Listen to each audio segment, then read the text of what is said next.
this video, I want to show you how to screen record the screen of your Samsung Galaxy A26 and A36. You don't need to download any apps to do this.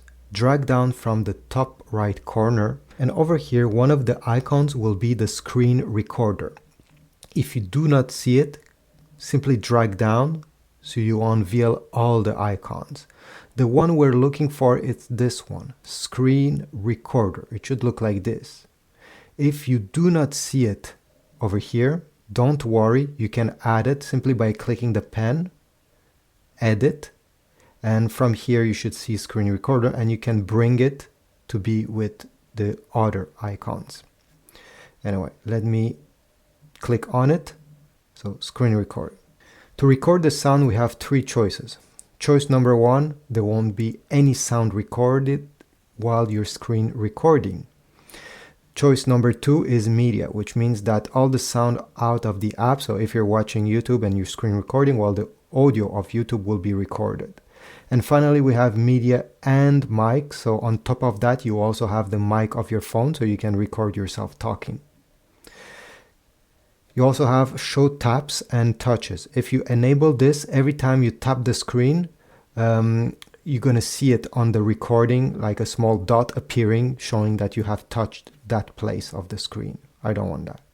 Once you're ready, click on start recording. You're going to have a countdown. And right now it's recording. You can see on the top left corner over there, a small camera flashing. This means that currently you're screen recording. And you also have, those pretty big buttons right there that will not be recorded.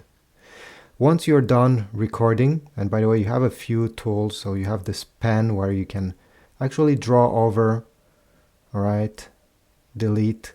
It's still recording at this moment, all right? So if you want, let's say, to attract attention on something, okay, you can also remove those. You can do that.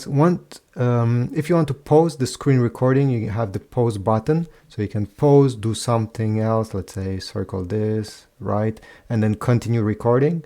And at the end, once you are done, you're going to click on the stop button and it's going to be saved automatically in the camera roll. So let me open the photo gallery. And here you go. This is my screen recording. It looks like this. See. I hope this video was helpful. Please leave a like, subscribe, comment, and I'll see you in the next video.